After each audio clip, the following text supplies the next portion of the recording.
Hello viewers, yes it's Peter Elgar from Brentwood Essex again in England. Look, I've been sent this to try out and tell you about. It's from a Chinese company and it's a PhotoLex mini camera Speedlite G1. Well, we'll have a look, see what we got. Come in a posh box. So we said, what is it like? Oh, it's quite small. It's inside this little package here. Let's see what we can find. Under that. Oh look, it's a little there's a flash comes out there, the control at the back, a big button, and on the top there's a smaller button here. Whoa, and a little fastening for the hot shoe of your camera. So we'll see what else we've got to find in the box here. Lift it out. Oh, there's some instructions. Yes, I read those through. There's a warranty card which I don't know how to photograph that to get a warranty, but never mind. There's a diffuser which you push on to diffuse the light, like that. Then there's another rubber thing which you push on here on the flash, and that is for fitting colour filters. All colour filters in there, and they fit on by magnetic attraction. It's absolutely amazing how they do it. Now the various colour filters, there's even one for changing the colour temperature of your light to artificial light. It's a sort of a slightly orange one here. I know what that one is because it's like the Ratten filters I used to use. So we'll try a green one perhaps. Look, there's a black side and then there's a metal side, and the metal side goes on. It goes on by magnetic attraction. Look at that, fantastic. There's also a little USB cable with Type-C fittings on both ends. So my boy showed me how to work this because I'm no good at these fittings. I dropped something on the floor. One minute, excuse me folks. Oh, you see you need a plug like this with a little slot in it for Type-C. There you go. You stick that in there. And that bit goes into the British mains because it's a British plug, so it's got 3 sockets. That's pretty British. And then this bit goes into your mini Speedlite in a little socket here. And then when you plug it into the mains, in the back here, in this little LCD window, a little battery green thing starts flashing. Picture the battery. And when that stops flashing, your battery is fully charged. So I've done that, and it came charged already, but that's how that works, this cable here. So I've used that. So I've read all the instructions. I had to read it several times, and it seems to me they give you a guide number for the flash, because it's not anything automatic with this flash. You have to use the old-fashioned guide number system and work out everything manually, which is no problem for me because that's how I was brought up with flashes. I never had anything automatic when I first started because I used to start with 9p flash bulbs. It only went once. Well, this mini Speedlite's got loads of instructions, and then in the little chart at the back it says a guide number of 16. Well, that doesn't tell me much, because is that guide number for in meters for the distance, and what is the ASA setting for? It doesn't tell you. So I had to find out myself all about it. So let's see what we do. Now, to switch it on, you press this button here, and little thing starts coming up the back here. You turn this, and it says PhotoLex. Then you get a power thing coming up, and you change the power from 100% down to 10%. Right, that's full power. That is 100%. Then you can change it to 10%, very weak, extremely weak, 10%. But at that setting, the flash is extremely fast, about 50 thousandths of a second. On 100%, it says it goes out off at 2 thousandths of a second. Then you've got other settings by pressing this button. You press the button here, and you look in the little screen, and it comes up, first of all, manual, M for manual. So that means the flash is on full power, and then you turn this to whatever power you want, say 20%. And if you want a flash, you press this button here, it flashes. There we are, it's flashing now, 20%. Okay, now when you press the button again, you get two S numbers come up. You get S1 and S2. So S1, like this, is for slave cell. The flash acts without being attached to the camera. And if you fire another flash, this will go off. And that's what I've done. I'll show you some pictures, I'll show you some techniques in a minute. But S2, I pressed S2, and it says it's for the secondary flash or something goes on. Well, I couldn't quite understand that, because although you can flash it by pressing the button here, when I had this held like that and I fired another flash on S2, this one didn't go off. So that is a bit confusing. But so I've set this to slave cell 1, and I've done some pictures with that on slave cell 1 setting, where this is the slave flash, and I've had a main flash doing something here, and that came out okay. So we'll see if we can show you some pictures, if I'm clever enough to do this video editing and join in some pictures, and then we'll show you some techniques of how I did it, okay?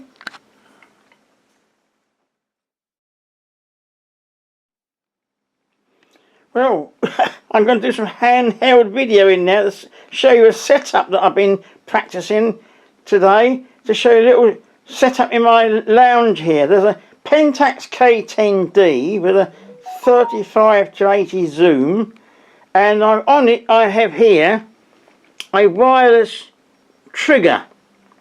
Then we've got this doll standing up there, and then at the background here we have a sun pack with a blue filter over it, and on the sun pack is a radio trigger. So when the flash goes off when the sound goes off the wireless thing goes off on the camera, it will fire that flash. So then what do I do with the little PhotoLex one? Well, I handhold that like this, and I got it on 30%. I don't know if you can see that. It says 30% power, and I've got it on the S1 slave setting, and then I hold that, aiming it at the doll like that, about that distance away. If you've got a digital camera, it costs you nothing to do these trials. If it's on film, it gets expensive. So in order to follow the settings, because it's all manual, you have to take loads of pictures and make notes of the distance away to work out for your own self. Now the ISO I set in the camera is 100. So what we're going to do, we're going to set off the camera by pushing the delayed action. I've got 12 seconds. Make certain everything's turned on. The blue filter will give a bit of blue background. This is white flash coming out here. No colour filter over there. And we'll see what happens. Oh, it's going. Beep, beep, beep. I've got to hold the flash. So yes, it went. Did we get a picture? Oh, I can't see a... I don't see a picture at the back here. No, something's gone wrong there. We will have to increase the power of this flash. Because I inadvertently turned that down to 10%. We'll try again. I've touched it, that's why it's a bit dark. Sorry about that, folks. We'll try again. I've got some ones I'm going to show you when I take it off the memory card, but we'll just try this. Yes. Oh, there's a picture. It's much better. Here's a little picture of the doll here. Oh, but there it is. I can take it off the memory card and show you. That's how I did that one. Smashing. We'll see what else we can show you.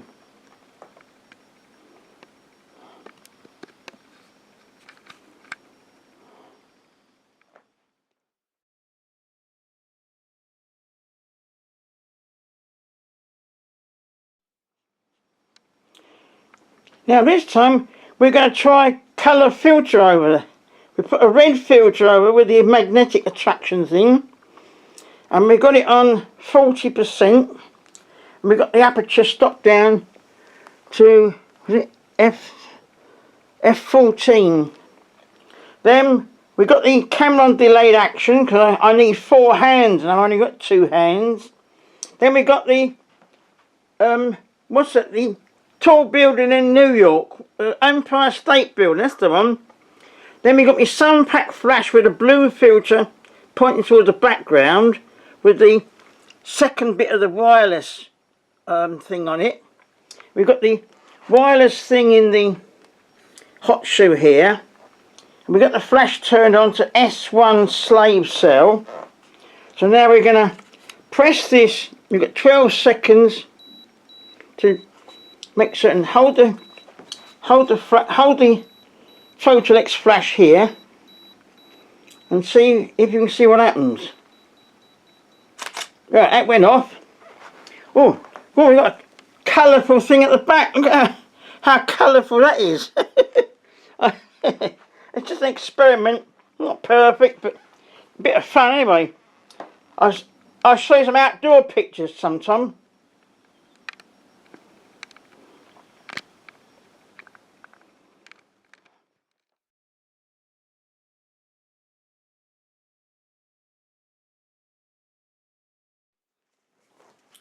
So, the first ones I did, before I did all this colour filter business, I had to find out for myself exactly the power of this flash from for manual setting and on full power. Then let's see how it went when you reduce the power.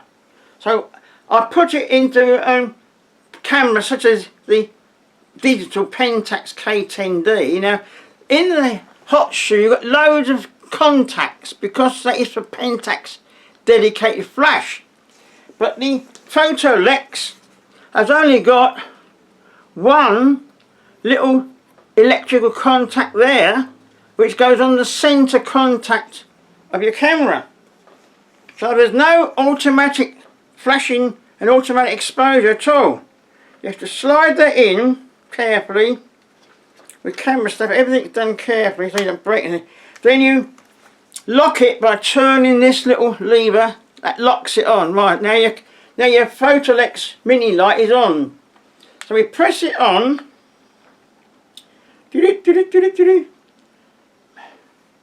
Battery warning coming up now. Maybe a bit low. Oh, I think we'll have to charge the battery in a minute. Power on, 1 minute, in a moment. We press the button because it's on slave cell setting. We want it on the manual setting. We press the button here, goes to S2, which is one I don't understand. And it goes to manual, right. We've got M for manual is showing now. So we turn the wheel till it says 100%, that's full power. So when you press this, or when you take a picture, it goes off at full power. Now, what I did, I set 100 ISO in the camera, and I went 10 feet away from thing in my lounge here, with just a cupboard and some things in it, 10 feet away, and I took a picture, and I made a guess what aperture to set it on. I thought, well, it's not as powerful as my Mecha Blitz, it's only a little Speedlite, so I stuck it on f4, and it came out overexposed.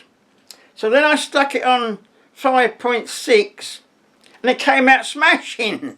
So that gives me a guide number for ISO 100 of 56, because you're 10 feet away. 10s into 56 goes divided by that, you get 5.6.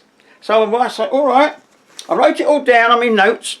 So then I went 5 feet away, and that should be 5s into 56 or 55, near enough, is 11, isn't it? 5s into 55 is 11. I stuck it on F11, 5 feet away, yes, came out smashing, correctly exposed. So I worked out the guide number there for 100 ISO.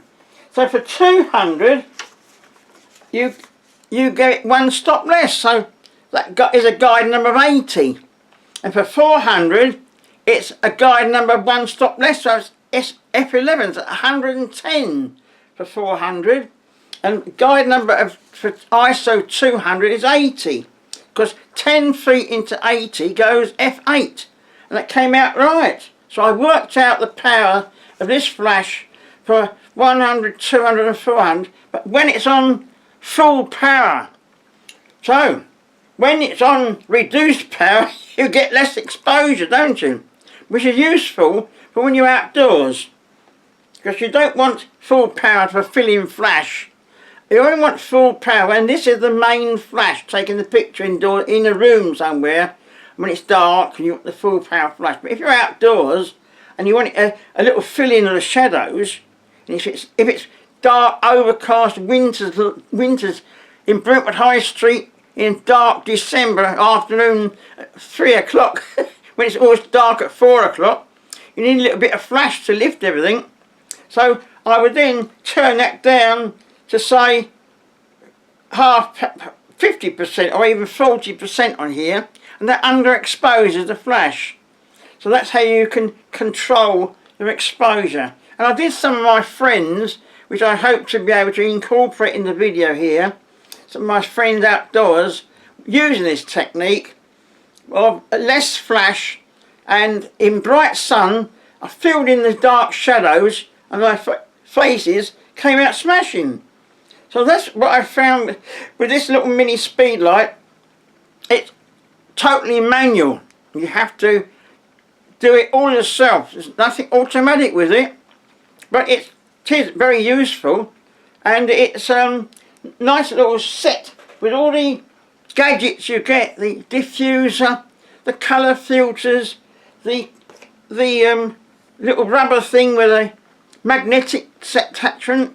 You don't have to put a battery in, you just charge up the thing which is inside here. You can't take the battery out, it's inside there somewhere. You just keep charging it with your Type C little lead. It goes on for ages and ages, and it does last. It says in there it lasts for 700 flashes on a full charge, but I haven't taken 700 pictures with it. But I have charged it up, and I say when you're charging it, the little battery sign comes up here, green. When it stops flashing, that means it's fully charged. So there we are.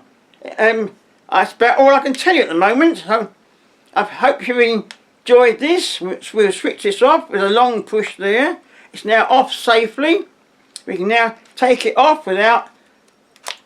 Lovely. And also, of course, the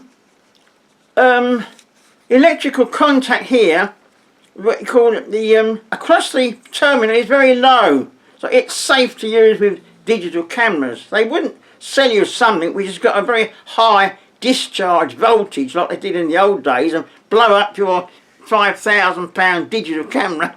They wouldn't sell you that, would they? But as you can see, it is very useful as a slave unit as well. So I've had a bit of fun with it, and hope to show you some pictures if I'm clever enough to add them on in this video. Thanks for watching, and don't forget, subscribe to my channel. I keep forgetting to tell you to subscribe to my channel. Press this subscribe button thing, and if you're feeling generous, you can click on buy me a coffee, and that helps my channel expenses on buying me some film and chemicals and printing papers and expensive ink, because ink's more expensive than gold, isn't it, when you work out the price of blinking printing inks. Thanks for now. The old soldier's now signing off. Bye bye.